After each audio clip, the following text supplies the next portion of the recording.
Quality of successful people, top 5% of பீப்புளோட ஒரு பயங்கரமான ஒரு குவாலிட்டி என்ன தெரியுங்களா? இப்போ புது விஷயம் ஒன்று வந்து கற்றுக்கணும் அப்படின்னு சொல்கிறாங்க அப்படின்னா, ஃபார் எக்ஸாம்பிள் ஸ்விம்மிங் போகணும் அப்படின்னு சொல்கிறாங்க அப்படின்னா, இம்மீடியட்டாக அதுக்கான ப்ராசஸை ஸ்டார்ட் பண்ணுவாங்க. அதை பற்றி தெரிஞ்சுப்பாங்க. சைமுல்டேனியஸாக படிக்க ஆரம்பித்து கூடவே ப்ராக்டிக்கலும் கற்றுக்கிட்டு அந்த ப்ராசஸில் ஈடுபடுவாங்க.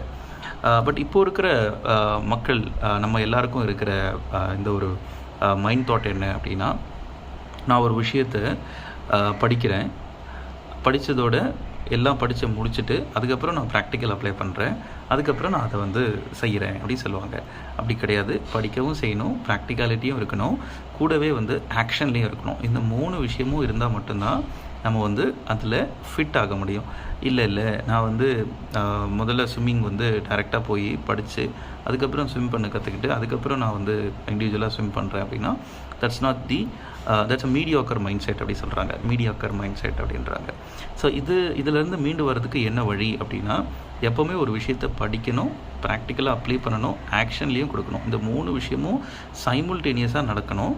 எஸ், ஆப்வியஸாக வந்து அதில் மிஸ்டேக்ஸ் வரும், ட்ரபிள் வரும், பிளண்டர்ஸ் வரும், சமயங்களில் என்டையராக தப்பாகவே பண்ணுவோம். அப்படி பண்ணால் கூட நம்ம அதிலேருந்து திருத்திக்க முடியும். பட் ஆனால் இந்த ப்ராசஸை நம்ம டிலே பண்ணோம் அப்படின்னா இந்த டைம் டியூரேஷன், லைஃப் டைமோட ஸ்பேன் வந்து அதிகரிச்சுக்கிட்டே போகும்.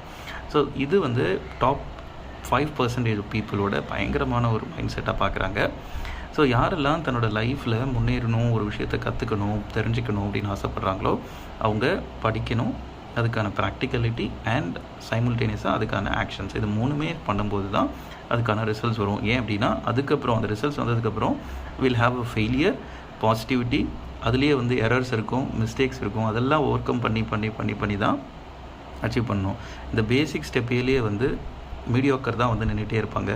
பட் டாப் 5% பீப்புளோட மைண்ட் செட் வந்து இதோட கடந்து போய்கிட்டே இருப்பாங்க. So don't go behind the perfection, go behind your actions அப்படின்னு சொல்லுவாங்க. Have a great day. Bye.